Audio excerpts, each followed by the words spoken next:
सभी बच्चों का इस क्लास में, और ये मेरी अगली क्लास है, तीसरी क्लास है।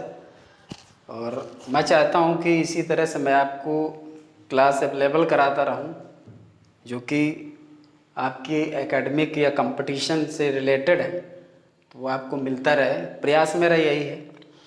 तो देखिए, आज मैंने कुछ यहाँ पर इडियम्स लिखे हुए हैं और एक्चुअली ये एक ही जैसे हैं, तो ये कंपटीशन में अक्सर पूछ दिए जाते हैं, तो इनसे आप लोगों को अच्छी मदद मिल जाएगी। तो यहाँ पर मैंने ये दिया हुआ है पूरा, और मैं इनको आपको समझा देता हूँ। देखिए, लिखा है ए मैन ऑफ वर्ड, इसके बाद लिखा है a man of world, a man of letters, a man of straw, a man of iron will, a man of action, a man of means, a man of parts, a man of moment, a man of sense, a man of rank, और a man of name, a man of mark, a man of hour, और फिर है a man of the hour. तो देखिए, देखा जाए तो competition में भी इसी तरह से कंफ्यूजिंग पूछते हैं, इस तरह से आते रहते हैं। तो मैंने काफ़ी ढूंढ करके सर्च करके सारे एक साथ यहाँ पर आप लोगों को दिए हैं, तो इनको आप रखिए अपने पास, लाभ उठाइए। और इनके नोट्स भी हैं, वो भी आपको मिल जाएंगे।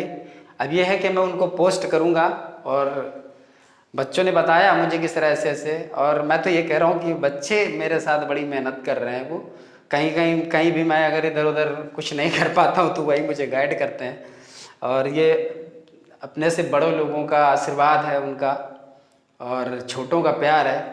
और मैं सोचता हूँ कि इसी तरह बना रहे, जीवन के साथ भी और जीवन के बाद भी। तो इस तरह से ए मैन ऑफ वर्ड, इसका मतलब होता है बात का पक्का व्यक्ति।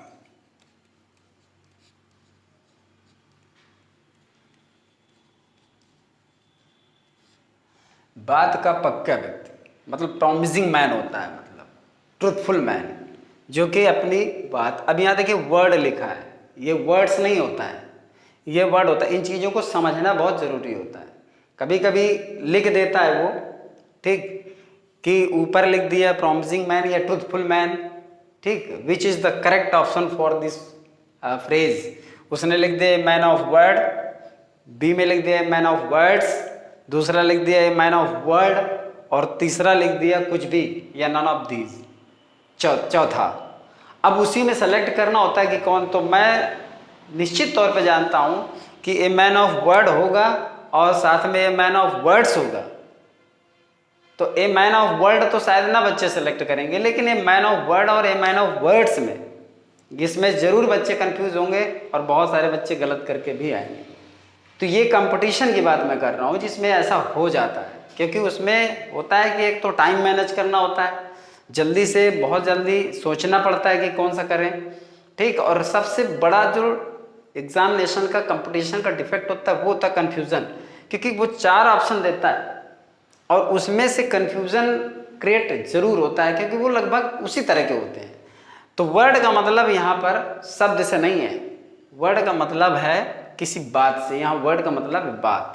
तो बात वाला आदमी होता है, मतलब बात का पक्का आदमी होता है। हाँ, वर्ड माने शब्द भी होता है, ऐसा नहीं है कि वर्ड माने शब्द नहीं होता, वर्ड माने शब्द भी होता है।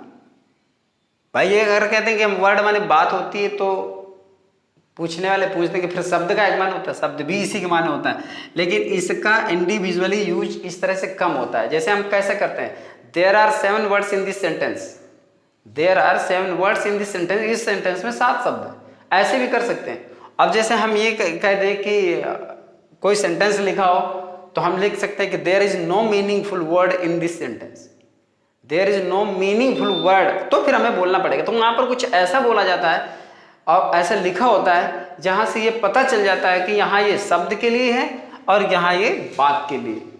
अब मीनिंगफुल वर्ड्स का मतलब होता है, जैसे सेंटेंस में मान लिख दिया जाए कि टपक, ठीक, मीनिंगफुल वर्ड्स, कपट, ठीक है ना, और पटक, ठीक, और फिर लिख दिया जाए टकप।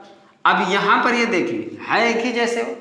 तो अब टपक मतलब ड्रॉप, गिरना, कपट यानी जेलसी, पटक यानी स्ट्राइक करना, पटक देना, लेकिन इसका कोई सेंस नहीं है। And this is a meaningless word, ये निरर्थक शब्द है, ये सभी सार्थक शब्द है। तो यहाँ पर इसी तरह से होता है, जैसे एक एग्जाम्पल अभी मैंने बोला था तो उसको मैंने यहाँ पर बता दिया। तो यहाँ क्या है कि वर्ड का मतलब शब्द नहीं है, यहाँ पर वर्ड का मतलब बात है, बात का पक्का व्यक्ति। A man of word, word माने संसार का व्यक्ति, मतलब सांसारिक व्यक्ति। यहाँ पर रहेगा सांसारिक व्यक्ति।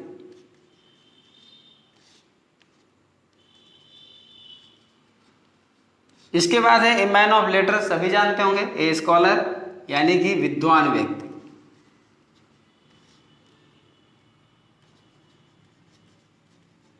इसके बाद है जैसे मैन ऑफ एक्स्ट्रा, तुच्छ व्यक्ति,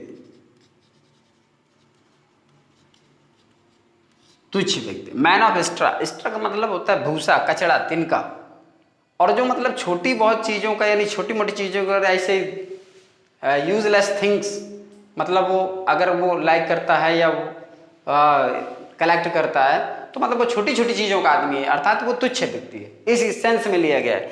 अब देखिए इनका क्या है ना, इनका कोई सेंस, वैसे तमाम चीजें, तमाम इडियम्स ऐसे आते हैं, तमाम फ्रेजेस ऐसे आते हैं जिनका कोई मतलब प्रॉपर कोई डिक्शनरी या की बुक नहीं है, लेकिन ये है कि हम उनसे समझ जाते हैं कि इसका ये सेंस लिया गया है, उसका अर्थ निकाल करके भी पता चल जाता है, और उस हिसाब से अगर लर्न करते हैं तो मतलब हमको वो याद रहता है।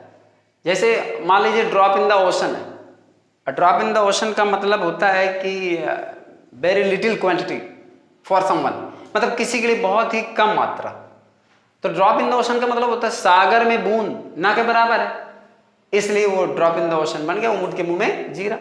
अब जो सोशली जो कहावत प्रचलित होती है वही बोला जाता है, हिंदी में भी वो बोलते हैं, ऊंट के मुंह में जीरा बोलते हैं, जबकि हम ऊंट के मुंह में मेथी कहते हैं तो कौन सा बुरा, लेकिन ऊंट के मुंह में मेथी वो आदमी कहेगा कि यार इसको तो इडियम बोलना नहीं आता। तो ऐसा कुछ नहीं है, मतलब जो चल रहा है वही चलता है, और जो बोला जाता है, जो लिखा जाता है वही चलता है। तो ए मैन ऑफ एक्स्ट्रा है, ए मैन ऑफ लेटर्स है, तो लेटर्स ही बोला जाता है। तो इस तरह से यहाँ पर ये चीजें समझने वाली भी हैं कि ऐसे नहीं है, और अगर इस तरह आप समझ लेंगे तो मैं समझता हूँ कि शायद वो आपके माइंड में रह जाएंगी यानी बनी रहेंगी। तो तुच्छ व्यक्ति, a man of iron will, will माने इच्छा शक्ति, इरादा, भावना, आयरन माने लोहे की, जिसकी इच्छाएं लोहे जैसे होते हैं, मतलब इरादे मजबूत होते हैं, अर्थात मजबूत इरादे वाला व्यक्ति या दृढ़ इच्छा शक्ति वाला व्यक्ति। मैन ऑफ एक्शन, एक्शन का मतलब कार्य, कार्य मतलब कर्म, कर्मशील व्यक्ति या कर्मठ व्यक्ति, तो इसके माने हो गया कर्मठ व्यक्ति। ये हो गया दृढ़ इच्छा शक्ति वाला व्यक्ति, दृढ़ इच्छा शक्ति वाला व्यक्ति। चूंकि स्पेस कम है इसलिए मैं बोल के समझा रहा हूँ और थोड़ा सा इशारा भी कर रहा हूँ आपको। मैन ऑफ एक्शन का मतलब हो गया कर्मठ व्यक्ति, कर्मठ व्यक्ति या फिर कर्मशील व्यक्ति। इसके बाद मैन ऑफ मीन्स, मीन्स देखिए यहाँ पर मीन्स का मतलब होता है साधनों वाला व्यक्ति यानी अमीर व्यक्ति, इसका मतलब है अमीर व्यक्ति। ठीक, अब देखिए मीन्स कैसे, मीन चूंकि कई हिसाब से लिया जाता है, जैसे मीन होता है, ठीक, इस मीन माने मतलब होना, ये वर्ब है। इसके बाद मीन, ये मीन माने होता है नीच आदमी, मतलब बहुत घटिया किस्म का आदमी जो होता है उसको मीन कहते हैं, तुच्छ व्यक्ति भी कहते हैं। और ये मीन्स लिखा है, और जब ये मीन्स कर दिया जाता है तो ये दो अर्थों में भी हो सकता है, यानी ये प्रेजेंट, सिंपल प्रेजेंट की फॉर्म भी हो सकती है, जैसे ही मीन्स दैट, उसका मतलब है कि, और मीन्स का मतलब यहाँ पर साधन भी होता है यानी सोर्सेज। और जिसके पास बहुत सारे सोर्सेज होते हैं, आय का बहुत बड़ा साधन होता है, बहुत सारे साधन होते हैं, वो अमीर आदमी होता है। उस सेंस में लिया गया है ए मैन ऑफ मीन्स यानी अमीर व्यक्ति। इसके बाद क्या है, इसके बाद है a man of parts. Parts का मतलब होता है भाग, हिस्सा, मतलब टुकड़े टुकड़े कर करके जिसका मतलब कलेक्ट करता हो, वो निश्चित तौर पर गुणी व्यक्ति होता है, यानी बहुत सारी चीजें, छोटी छोटी चीजों का ज्ञान है। जैक ऑफ ऑल ट्रेड्स मतलब यह है कि लगभग हर चीज में वो निपुण है। तो फिर ए मैन ऑफ पार्ट्स का मतलब होता है गुणवान व्यक्ति। ठीक, ए मैन ऑफ मोमेंट मतलब किसी पल का आदमी, किसी समय उसका महत्व रहा, किसी पल में उसने अपना, किसी पल का आदमी है, किसी समय का आदमी है, तो फिर वो महत्वपूर्ण व्यक्ति कहा जाता है, यानी किसी समय में उसका महत्व था, इस प्रकार से महत्वपूर्ण व्यक्ति। और a man of sense, sense माने होता है समझ, अंडरस्टैंडिंग, तो समझ वाला व्यक्ति यानी समझदार व्यक्ति। समझदार व्यक्ति,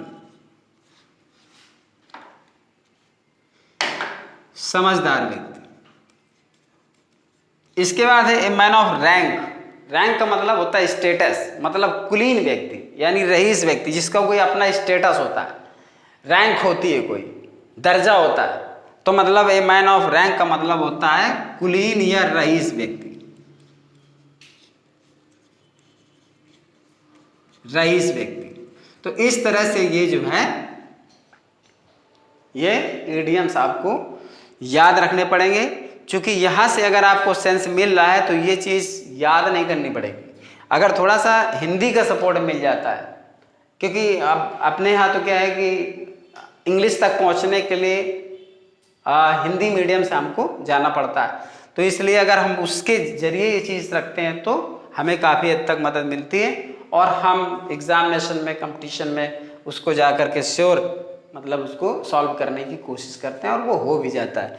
और ये अगर एक बार इसको समझ लिया जाएगा इसी तरह से कि नहीं एक्शन का मतलब क्या है, तो समझ में आ जाएगा एक्शन से कि नहीं कर्मशील व्यक्ति होता है। मीन्स अगर हमको पता है कि मीन्स माने साधन होता है, साधनों वाला व्यक्ति यानी अमीर व्यक्ति हो सकता है, तो फिर यहाँ पर ऑप्शन दिया होगा a rich man, a poor man, ठीक है, ए विग्ड मैन, ठीक, एन इंटेलिजेंट मैन, ऐसे दिया होगा तो आप समझ जाओगे मैन ऑफ मीन्स का मतलब हो गया ए रिच मैन। तो इस तरह से ये चीज़ें आती हैं उसमें परीक्षा में, तो इस हिसाब से ये चीज़ें आपके लिए यूजफुल रहेंगी और आप इनको अपने पास संभाल के रखिए। आप चाहें तो इजी से नोट कर सकते हैं, लेकिन ये है कि ये सारे नोट्स आपको मिलेंगे, बस थोड़ा सा आपको वेट और करना पड़ेगा। और जैसे ही व्यवस्था हो जाती है, मैं समझ जाता हूँ, मैं आपको लिंक दे दूँगा और उसी में सारे नोट्स आपको सीरियल वाइज मिलेंगे, चाहे वो नरेशन के हो, सिंटैक्स के हो, सिंथेसिस के हो। सिंटैक्स में पार्ट्स ऑफ स्पीच के बहुत सारे रूल्स हैं और उनकी प्रैक्टिस करनी पड़ती है। और यह एक बात याद रखिए कि देखिए मेरा मानना ये है कि कंपटीशन एकेडमिक से निकल करके आता है, वो कंपटीशन डायरेक्ट नहीं बनता। जब आप माइन्यूटली सब कुछ पढ़ लेते हैं इन डिटेल्स, तब जाकर के आपको कंपटीशन का बेस मिल जाता है। फिर आप छोटी चीज़ें पढ़ना लाइक नहीं करते हैं, लेकिन छोटी चीज़ों से ही निकल करके वो चीज़ आती है। तो इसलिए मैं कह रहा हूँ कि थोड़ा सा बेस भी लेके चलेंगे और इस तरह भी लेके चलेंगे। ए मैन ऑफ नेम, नाम का व्यक्ति, नामी व्यक्ति मतलब प्रसिद्ध व्यक्ति, प्रसिद्ध व्यक्ति। A man of mark, mark मतलब कोई चिन्ह, कोई सिंबल, और कोई मतलब सिंबल है किसी चीज का, प्रतीक वाला कोई व्यक्ति, कोई उसका निशान है, कोई चिन्ह है, किसी चीज के लिए, किसी सिंबल के लिए जाना जाता है, तो वो भी आपका प्रसिद्ध व्यक्ति ही होता है, प्रसिद्ध व्यक्ति। ए मैन ऑफ आवर, किसी समय का, यहाँ पर जैसे मैन ऑफ मोमेंट आया था बिल्कुल वही है, यहाँ पर आवर की जगह मोमेंट भी हो सकता है। ए मैन ऑफ आवर मतलब किसी समय का व्यक्ति, तो किसी समय वो फेमस रहा है, पॉपुलर रहा है, इसलिए यहाँ पर भी वही चीज आएगी, यानी प्रसिद्ध व्यक्ति। ये चीज यहाँ पर आपको मिलेगी कि यहाँ इनसे समझने का आपको आइडिया बहुत अच्छा रहेगा, प्रसिद्ध व्यक्ति। A man of the hour, यहाँ पर थोड़ा सा डिफरेंस है, ए मैन ऑफ आवर और a man of the hour. तो यहाँ पर है प्रसिद्ध व्यक्ति और यहाँ पर चला जाएगा, यहाँ पर चूंकि द आवर लिखा गया है, तो मैन ऑफ आवर माने हम कहेंगे प्रसिद्ध व्यक्ति, और a man of the hour का कहेंगे हम किसी समय का प्रसिद्ध व्यक्ति। बस इसमें इतना डिफरेंस है, क्योंकि ये द जो है इसको यहाँ पर क्वालिफाई कर रहा है, डेफिनिट कर रहा है, यानी किसी निश्चित समय में वो प्रसिद्ध। तो हम ये इसमें एक चीज जोड़ेंगे, हो सकता है इसमें भी वही सेंस जा सकता है, लेकिन नहीं, अगर आवर है तो अलग चीज हो गई। और जैसे हम कहते हैं कि वंस इन मतलब वंस टाइम इन फेमस, किसी समय वो प्रसिद्ध था, तो यहाँ पर a man of the hour अर्थात यहाँ रहेगा किसी समय का प्रसिद्ध व्यक्ति। ये आप इसमें जरूर जोड़ेंगे, तब आप इसका अंतर समझ पाएंगे, और अंतर है भी इसमें सिर्फ प्रसिद्ध व्यक्ति, प्रसिद्ध व्यक्ति, प्रसिद्ध व्यक्ति, ये जोड़ेंगे किसी समय का प्रसिद्ध व्यक्ति, क्योंकि ये इसको यहाँ डेफिनेट कर रहा है कि अर्थात वो कोई निश्चित समय था जब वो प्रसिद्ध था, और हो सकता है प्रसिद्ध ना हो, ये वो आदमी ही ना हो। यहाँ पर ए मैन ऑफ आवर, यहाँ पर सिर्फ प्रसिद्ध व्यक्ति। ए मैन ऑफ मार्क, वो मतलब मार्क वाला, नेम वाला, किसी समय का, मतलब जो फेमस हो गया तो वो फेमस चल रहा। तो यहाँ पर थोड़ा समझने की इस तरह से जरूरत है यहाँ, तो ये डिफरेंस भी आप थोड़ा सा बनाए रखिएगा और इनको याद रखने की कोशिश करिए। अब यहाँ पर है बाइनोमियल्स, जैसे एक जैसे हैं, देखो सब और यह निश्चित है कि जब एग्ज़ाम में ये आते हैं, चाहे वो बोर्ड के एग्ज़ाम्स हो और या फिर कंपटीशन के एग्ज़ाम्स हो, तो ये कंफ्यूज करने के लिए बहुत है। यहाँ टाइम नहीं लगता, आप घर से पढ़ के जाओ, इनको सबको एक साथ पढ़ के जाओ और इनमें से कोई एक आ गया तो कंफ्यूजन श्योर है, अगर हम इनको बहुत अच्छे ढंग से माइंड पे सेट नहीं करते तो यहाँ देख लिए बाय नो मीन्स, इसका मतलब हो गया नॉट एट ऑल। मीन्स का मतलब तरीका भी होता है, मीन्स का मतलब माध्यम भी होता है, यहां समझिए। अब मीन्स का मतलब बाय नो मीन्स किसी भी तरीके से नहीं, तो मतलब हो जाएगा not at all. You will have get money by no means, आपको किसी भी तरीके से धन मिलेगा ही नहीं, इस तरह का यूज होता है। तो चूंकि कंपटीशन में यूज नहीं आते हैं, कंपटीशन में सिर्फ उनकी मीनिंग मांगता है ऑप्शन में दे करके, तो इनकी मीनिंग याद रखिए। बाय नो मीन्स यानी नॉट एट ऑल, यानी सर्टेनली नॉट यानी बिल्कुल नहीं, निश्चित तौर पे नहीं, ये बाय नो मीन्स हो गया, कोई तरीका ही नहीं बनता है, मतलब ये कह रहा है। बाय एनी मीन्स किसी न किसी तरीके से, अर्थात बाय इन एनी वे, कोई भी तरीका हो, in any way, by any means you have to come to my house by any means, किसी भी तरीके से आपको मेरे घर आ जाना है, मतलब ये हो गया। कोई भी साधन मिले, कोई भी तरीका हो, जिस तरीके से होगा। You have to do this sums, you have to do this sums by any means, अब कैसे भी करना है तुमको करना है, तुम समझो उसको कौन सा मेथड, क्या करो क्या नहीं करो। अब यहाँ बाय ऑल मीन्स सभी साधनों से, हर तरीके से, तो यहाँ पर बाय ऑल मीन्स मतलब सर्टेनली हो गया। यहाँ था सर्टेनली नॉट, जस्ट अपोजिट इसका, बाय नो मीन्स और बाय ऑल मीन्स, इसमें कोई तरीका नहीं है, इसमें सारे तरीके हैं, तो इसका सर्टेनली नॉट, इसका सर्टेनली निश्चित तरीके से। You will pass this year by all means, निश्चित ही तुम इस वर्ष पास हो जाओगे। तो इस तरह के यूजेस भी है, उसमें हम प्रैक्टिकली देख लेते हैं। तो यहाँ बाय ऑल मीन्स का मतलब हो गया सर्टेनली यानी निश्चित रूप से, और यहाँ बाय मीन्स ऑफ ये थोड़ा सा अलग है। तो बाय मीन्स ऑफ का मतलब हो गया मतलब किसी न किसी तरीके से, कोई ना कोई साधन, यहाँ पर एक प्रोसेस या मेथड को दिखाता है, यानी बाय अ प्रोसेस या बाय अ मेथड। जैसे हम कहते हैं कि he brings up his family by means of selling balloons, अर्थात ये हो गया कि बाय मीन्स ऑफ का मतलब, bye means of selling balloons का मतलब होता है गुब्बारे बेचने के तरीके से या गुब्बारे बेचने के माध्यम से वो अपने परिवार का भरण पोषण करता है।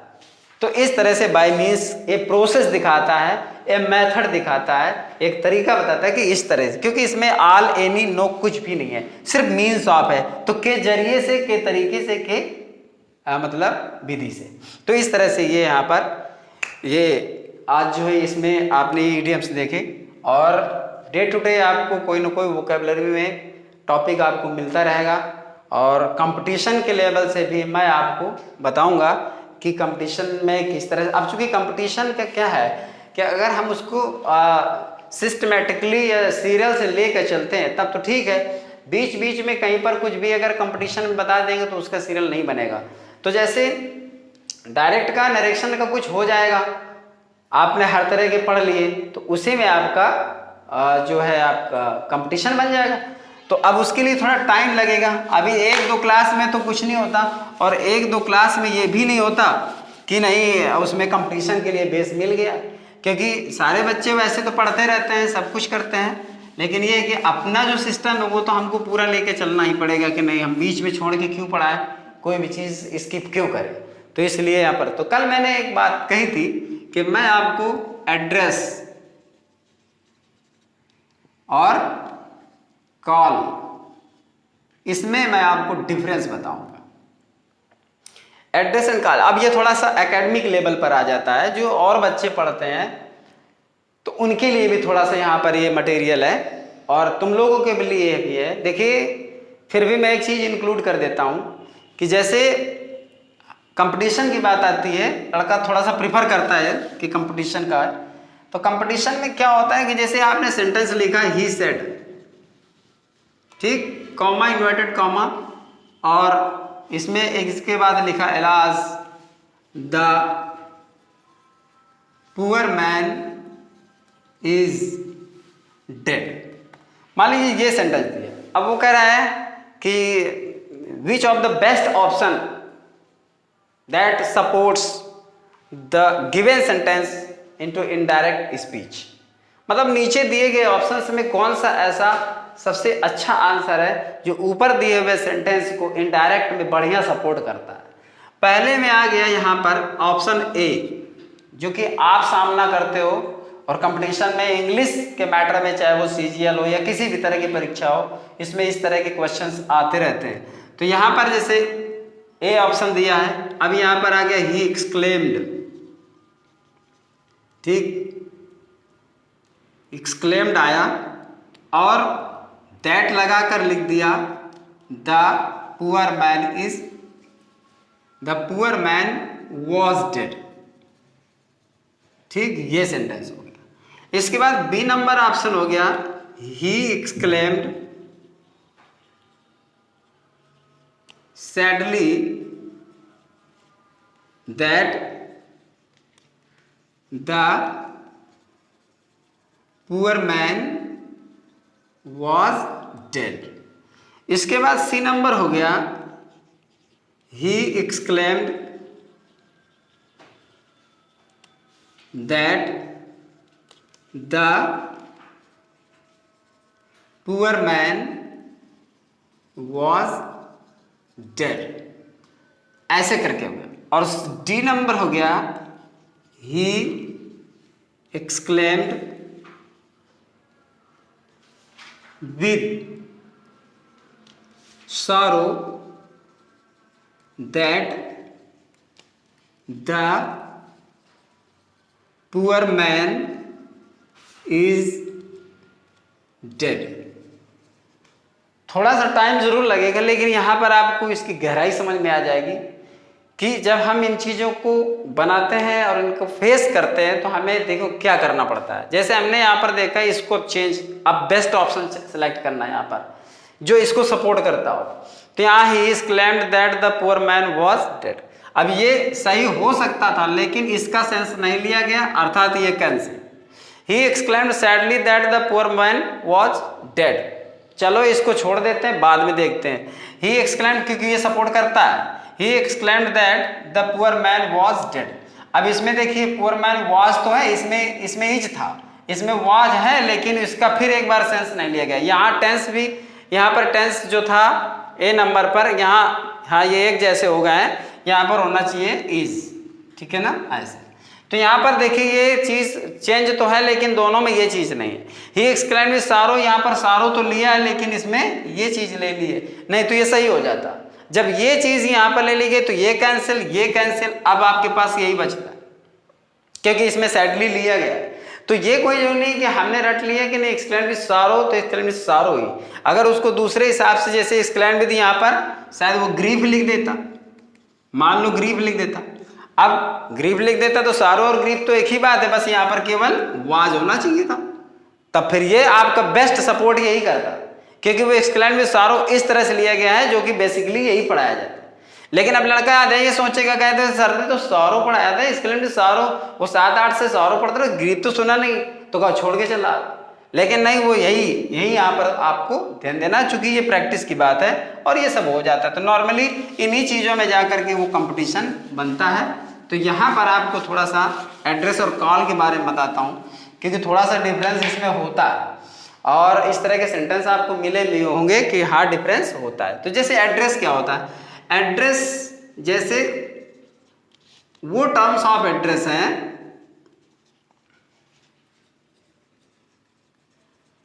यानी संबोधन के पद या शब्द भी कह सकते हैं, मतलब जो डायरेक्ट स्पीच की रिपोर्टेड स्पीच में आ जाते हैं वो एड्रेस किए जाते हैं। अब एड्रेस करने का क्या होता है, जैसे ladies and gentleman, the brave sons of mother India या mother land, the future sentinels of motherland, और या फिर कह दिया जाए कि माय डियर फ्रेंड्स या लिटिल सिस्टर्स या लिटिल एंजल्स, इस तरह के जो वर्ड्स यूज किए जाते हैं वो एड्रेस में आते हैं। अच्छा, एड्रेस क्या होता है, एड्रेस जो होता है ये ज़्यादातर मीटिंग और या फिर मंच आदि से, स्टेज मीटिंग या स्टेज आदि से इनको एड्रेस किया जाता है। ये जो एड्रेस होता है, बस यहां से समझना है। Ladies and gentleman, he said, the leader said. अब लेडीज एंड जेंटलमैन कहा तो यहां एड्रेसिंग लेना होता है।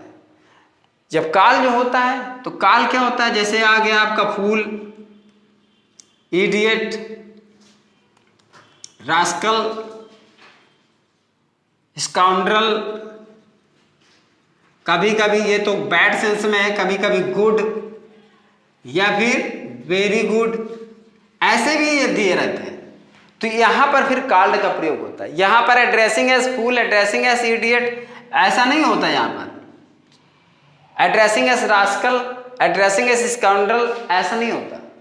एड्रेसिंग यहां पे चलता है और कॉल यहां पे चलता है। अंतर क्या होता है, ये आपका जो होता है ये फॉर्मल होता है, ये फॉर्मल, और ये इनफॉर्मल होता है। इसका क्या मतलब, ये औपचारिक होता है, ये अनौपचारिक होता है। औपचारिक, ये औपचारिक होता है और ये अनौपचारिक होता है। अब देखिए कुछ बच्चे फॉर्मल इनफॉर्मल अगर नहीं समझ पा रहे हैं तो औपचारिक और अनौपचारिक से समझें। अगर ये भी नहीं समझ पा रहे हैं तो ये अनरियल होता है और ये रियल होता है, ऐसे समझिए। ये अनरियल है, अर्थात जब भी कोई लीडर या कोई भी व्यक्ति हो, बोल रहा हो मंच पर, स्पीकर, तो वो जिस समय कहता है लेडीज एंड जेंटलमैन, तो चूंकि वो एक तरह से एड्रेस करने का तरीका है, वहां पर सभी जेंटलमैन और सभी जेंटल लेडीज नहीं है, लेकिन ये कि उसको यही बोलना है, वो फॉर्मली बोल रहा है, मतलब एक औपचारिकता निभा रहा है। जैसे कहते हैं कि uncle please move aside, uncle ji थोड़ा हटना, तो ये नहीं कि जिसने भी कहा ऐसा मतलब वो उसका अंकल ही हो गया। लेकिन अंकल जैसे वर्ड्स में ज्यादातर क्या होता है, रिपोर्टिंग वर्ब का ऑब्जेक्ट बना लेते हैं, कोई जो नहीं कि एड्रेसिंग हो। मैंने कहा लिख दिया यहाँ पर, मीटिंग और स्टेज से जब ये चीजें आती हैं तो एड्रेस का इस्तेमाल किया जाता है। और कॉल का प्रयोग ऐसा होता है। एड्रेसिंग के तो सेंटेंस आप लोगों ने बहुत बनाए होंगे, एक मैं आपको कॉल वाला बता देता हूं जिससे कि आपको थोड़ा सा इसमें सपोर्ट मिल जाएगा। जैसे लिखेंगे द टीचर सेड, ठीक, टीचर सेड टू मी कर देते हैं, यहां ऑब्जेक्ट रहेगा तो समझने में और आसान रहेगी। मी इडियट, कॉमा लगा दिया, लिख दिया why are you talking nonsense, ऐसे करके चला गया। अब बताइए यहां पर कौन ऐसा तरीका दिख रहा है जिससे हमें यह लग रहा हो कि नहीं हम इसमें इडियट को एड्रेसिंग से बनाएं। 100% आप भी फील करिए कि क्या एड्रेसिंग सपोर्ट करेगा, नहीं करेगा। तब यहां पर लिखा जाता है the teacher called me idiot. इसको जो है हमने ऐसे सेट कर दिया, ये इधर आ गया द टीचर कॉल्ड मी। अब the teacher addressed me idiot, नहीं नहीं नहीं, एड्रेस का मतलब हो गया कि संबोधित किया, ऐसा कह के बुलाया, नहीं नहीं, इडियट ही कहा। काल माने कहना भी होता, पुकारना भी होता, तो यहां पर काल का मतलब कहना। अध्यापक ने मुझे इडियट ही कहा, अर्थात उस समय इडियट या फूल या रास्कल या स्काउंडर जो भी होगा वो इसलिए कॉल बिल्कुल रियलिस्टिक वे में यूज किया जाता है क्योंकि उस समय उसने मूर्खता का ही काम किया है, इसलिए वहां पर इडियट कहेगा। वो ऑल टाइम या परमानेंट इडियट नहीं है, लेकिन जो उसने एक्शन किया, उस समय एक्टिविटी दिखाई, वो उसकी जो है फुलिशली बिहेव किया वहां पर, इसलिए उसको वहां पर फूल कहा गया या इडियट कहा गया। तो यहां पर हो जाएगा the teacher called me idiot. अब आगे का सेंटेंस आपका है तो एंड ही आस्क्ड, या सीधे लिख सकते हो एंड आस्क्ड, या लिख सकते हो एंड फर्दर आस्क्ड, मतलब जो भी आप समझे, फर्दर भी लगा सकते हैं, एंड फर्दर आस्क्ड, अर्थात जब बातचीत को आगे प्रोसीड किया जाता है तब फर्दर का यूज किया जाता है। फर्दर कोई ऐसा डिवाइस नहीं है कि नहीं लगाओगे तो गलत हो जाएगा, यह है कि फर्दर लगा देते हैं तो सेंटेंस और अच्छा बन जाता है। And asked why I was talking nonsense. तो इस तरह से ये चीज यहां पर हो गई। अध्यापक ने मुझसे कहा मूर्ख कहीं के, बकवास क्यों कर रहे हो? तो यहां पर हो गया the teacher called me idiot. अध्यापक ने मुझको मूर्ख कहा और आगे पूछा कि मैं बकवास क्यों कर रहा था। तो इस तरह से यहां पर कॉल का सेंस लिया जाएगा, चाहे इडियट का हो या फूल का हो और या फिर चाहे रास्कल हो, ये सब एक ही तरह के होते हैं। स्काउंड्रल माने बदमाश हो गया, रास्कल माने बदमाश हो गया। अब जैसे एक सेंटेंस थोड़ा देख लेते हैं। द टीचर, यहां जरूरी नहीं है कि टीचर ही हो, आप समझोगे नहीं सर टीचर है तो बार बार टीचर इस्तेमाल कर रहा है, ऐसा कुछ नहीं है। यहाँ पर कुछ भी हो सकता है। ये नॉर्मली चूंकि ले लिया जाता है जब स्टूडेंट्स और टीचर की बात आती है, क्लास की बात आती है तो ले लिया जाता है, बाकी यहाँ ही भी हो सकता है। जैसे the teacher said good, comma you are doing well. अब यहां पर ये सेंटेंस ले लिया गया, ठीक, good you are doing well. अध्यापक ने कहा अच्छा तुम बढ़िया कर रहे हो। तो अब यहां गुड को क्या करें, गुड को फेंक देंगे, हटा देंगे? नहीं नहीं, क्यों हटा देंगे? आप उसको एडजस्ट करेंगे और एडजस्ट करने का यही तरीका होता है। जैसे the teacher called it good and praised that, praised that कर सकते हो या प्रेज्ड सेइंग दैट। ये सब देखिए ऐसे टर्म्स हैं, ऐसे डिवाइसेस हैं जिनको हम अपनी तरफ से, अपने एक्सपीरियंस से, अपने अनुभव से बनाते बनाते ये सारी चीजें अपने आप आने लगती हैं। इसमें कहीं से अलग सीखना नहीं, ना कोई अलग रूल है। सेंटेंस का जो भी सेंस होता है, जो भी तरीका होता है, उसके अकॉर्डिंग उसको मैनेज किया जाता है। और जितना अच्छा मैनेज कर सकते हो आप उतने अच्छा जानते हो और उतने अच्छा आपको नॉलेज है। तो praised saying that I was, यहां पर कुछ भी मान सकते हो, आई भी मान सकते हो, ही भी मान सकते हो, चूंकि यहां रिपोर्टिंग वर्ब का ऑब्जेक्ट मिसिंग है। I was doing well. अब आप सोचोगे कि यहां पर इट क्यों आया? इट इसलिए आया क्योंकि ये जो मैं काम कर रहा हूं उसको अच्छा कहा है। तो यहां पर आप माई वर्क भी लगा सकते हो। The teacher called my work good, अध्यापक ने मेरे काम को अच्छा कहा और प्रशंसा की ये कहते हुए कि तुम अच्छा कर रहे हो। तो ऐसे जाकर गुड को या वेरी गुड को एडजस्ट किया जाता है और तब जाकर के सेंटेंस बन जाता है। ये ना समझिए कि नहीं यहाँ गुड आ गया है तो इसको हम हटा दिया करते हैं या और कुछ करते हैं। तो ये आपका एक सेंटेंस था फाइनल। और इससे आपको तो एक बार मैं फिर बता दूं कि ये आपका औपचारिक होता है, अर्थात केवल औपचारिकता बस बोला जाता है, रियल नहीं होता है। और ये अनरियल होता है, ये रियल होता है। ये सिचुएशन के अकॉर्डिंग जो उस टाइम बोला गया है या उस टाइम वो कर रहा है उसी के अकॉर्डिंग उसी समय जस्ट द टाइम बोला जाता है कि नहीं तुम मूर्ख हो, तुम बेवकूफ हो। अब तुम ये किसी को एड्रेसिंग एज फूल, मूर्ख की तरह संबोधित करते हुए, तो मूर्ख की तरह नहीं, वो मूर्ख ही है और उसको मूर्ख कहा है, मूर्ख की तरह संबोधित नहीं किया बल्कि मूर्ख कहा है, इसलिए कॉल्ड का वहां पर यूज किया जाता है। और ये था आपका एड्रेस एंड कॉल का यूज। और कल फिर आपको एक नए टॉपिक के साथ में मिलता हूं और तब तक के लिए सभी को गुड बाय। और ये जरूर बताइए क्योंकि मैं समझ रहा हूं कि कोई ऐसा तो है नहीं कि नहीं बहुत कुछ मुझे इस तरह का कुछ अनुभव है वीडियो बनाने का, लेकिन ये है कि स्टार्ट किया है और सभी बच्चों के सहयोग से भी और जो भी मुझे जानने वाले हैं मैं सबका कोऑपरेशन चाहता हूं। और सब लोग वीडियो को लाइक करें, कमेंट करें, शेयर करें, सब्सक्राइब करें ताकि मैं बनाता रहूं, मेरा हौसला बढ़ता रहे और आप लोगों को भी उसका लाभ मिलता रहे। Thank you over and all.